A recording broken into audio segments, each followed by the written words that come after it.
Vamos continuar aí o assunto sobre Revolução Russa. Então, o que é que acontece, pessoal? Vladimir Lenin, ou Lenin, mais conhecido, ele tinha sido deportado, não é? Mas quando o czar criou a Duma, não é? A Duma criou leis mais leves, dando a Lenin a oportunidade dele retornar para o seu país de origem. Então, quando o Lenin volta, não é? Ele toma ali, ele fica na frente com os bolcheviques.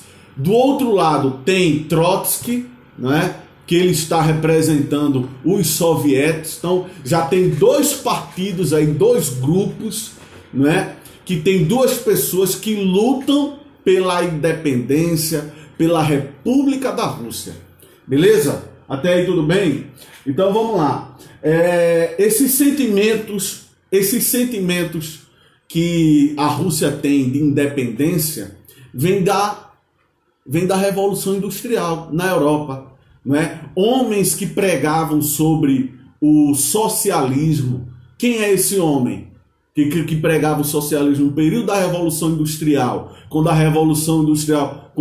as indústrias, né, tinha aquela vida deles de maus tratos, crianças trabalhando lá, não é? Trabalhando 15 horas. Vou explicar. Crianças trabalhando 15 horas por dia, crianças e adultos sendo mortos ou sendo mutilados, porque às vezes estavam cansados, né? E ali trabalhando nas fábricas, eles às vezes sofriam acidentes. Então, o que é que acontece nas indústrias da Europa? A Inglaterra, que é a origem da Revolução Industrial, começou a criar homens ali sendo levantados, pregando ideias, não é? E aí apareceu um homem que defendia o povo. E quem é esse homem? Que até a esquerda, quem é de posição esquerda, exatamente, quem é de posição esquerda, ele prega sobre ele, não é?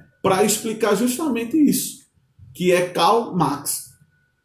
Tu tá entendendo aí? Por isso que hoje a esquerda, a cor, o símbolo do comunismo, ele é o quê? Vermelho. Por que vermelho? Porque geralmente foi um mapa,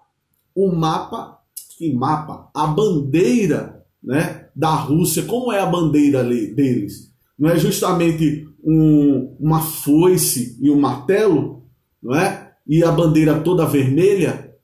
Como é aqui? Como é o nosso aqui, o do Brasil, não é? O PT, como é a cor do PT? Vamos usar o partido PT, porque é de esquerda, não é? Como é a bandeira deles? É vermelha e no cantinho lá, na mesma posição onde fica a foice e o martelo, é uma estrela. Tu tá entendendo? Então, pessoas que é de esquerda geralmente se vestem de vermelho ou usa a imagem de Che Guevara por causa da Revolução Cubana. Você tá entendendo aí? Essas pessoas. Então, a origem do comunismo vem da Europa, vem da Rússia, da Revolução Russa, justamente de Vladimir Lenin, não é? Que Vladimir Lenin começava a defender isso, pensamentos marxistas. Você está entendendo agora? Então vamos lá. Lenin acreditava na luta para haver uma revolução. Veja só, a esquerda, eles apoiam o quê? Eles só conseguem tomar a frente com lutas, não é? Com lutas. Então, Lenin acreditava dessa maneira, que só conseguiria derrubar o czar se fosse através das lutas. Entendeu? Por isso que tem um nome chamado ludismo.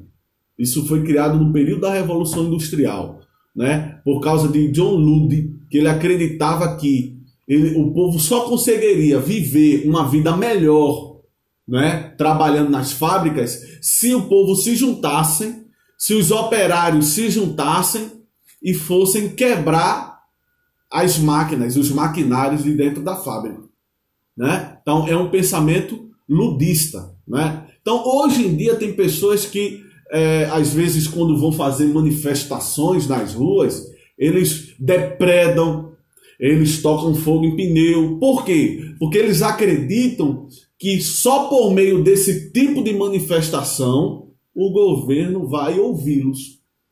Você está entendendo aí? Né? Alguns, claro, né, provocam isso por causa de vandalismo mesmo.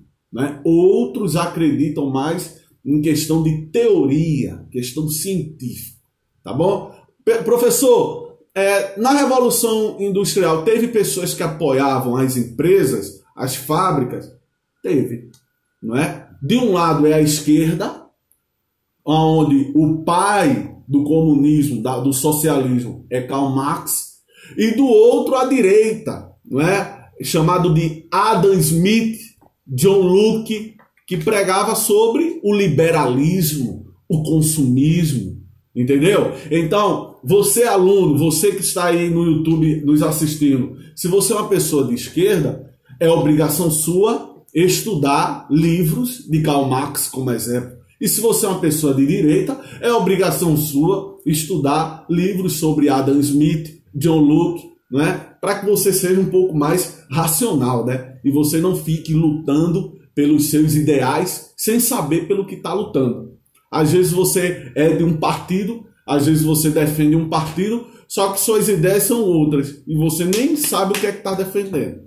Tá bom? Então, vocês que são alunos independentes, não sejam manipulados por professores, não é? Por mídia. Vocês já são pessoas autocríticas. Vocês mesmos têm que decidir o que vocês querem ser. Tá bom, pessoal? Beleza? Abri só um parênteses aí para a gente falar um pouquinho sobre isso aí.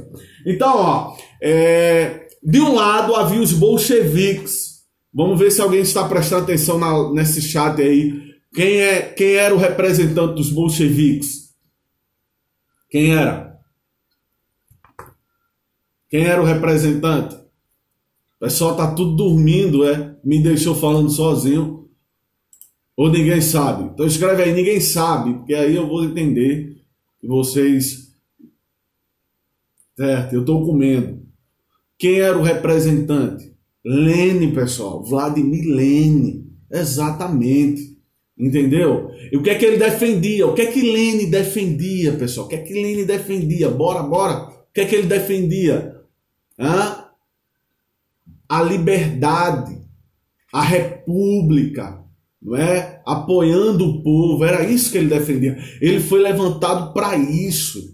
Entendeu? Então os bolcheviques, lembra disso, o grupo bolcheviques lutava para apoiar o povo. Então surgiu um outro grupo, um outro partido, chamado de mencheviques. Então é só você colocar em prática. Se de um lado defendia o povo, eram os bolcheviques, do outro lado defendia o quê? O conservadorismo, a burguesia, a nobreza, eram os mencheviques. Tranquilidade? Beleza? Então deixa eu ver o que é que eu posso mais falar aqui. Houve uma intensificação na Rússia, tá? De sentimentos revolucionários quando houve uma guerra. E eu já falei para vocês que guerra custa caro, não é? Já falei isso para vocês. A guerra custa caro. Então o povo já estava vivendo na pobreza, o povo já vivia na desgraça, não é? E ainda o governo gastando dinheiro nas guerras. E ainda o povo sendo obrigado a ir para a guerra. Ou seja, eu já estou sofrendo e ainda sou obrigado a ir para a guerra. Passando fome e ainda sou obrigado a ir para a guerra. E qual foi essa guerra? Entre Rússia e a China. Beleza? Desculpa. No ano de 1905, tá? Trazendo aí mais insatisfação para o povo. Entendeu? Então, ó, eu coloquei aqui um outro ponto aqui. No período da Primeira Guerra, eles também participaram desse conflito da Primeira Guerra Mundial, não é? Tu já imaginou eu convocar todo o nono ano, todos os homens do nono ano para ir para a guerra? Vocês agora são obrigados a ir para a guerra. Só que eu não tenho dinheiro para sustentar todos, então muitos de vocês vão para a guerra sem fardamentos, sem armamentos, sem botas. tinha soldado russo indo para a guerra sem calçado. Já imaginou como era isso? Isso no período da Primeira Guerra Mundial. Então, o povo, vendo uma situação dessa, né, ficava insatisfeita. Tá bom? Ou insatisfeito, né? Então, ó, começou aí a surgir esses grupos bolcheviques, né, e os sovietes, que começavam a pregar o povo dizendo assim, rapaz, vocês precisam nos apoiar. Então eles começaram a conquistar o povo, pregando sobre, olha, a paz, o pão e a terra. Então a gente lembra de Júlio César, quando pregava o pão e o circo.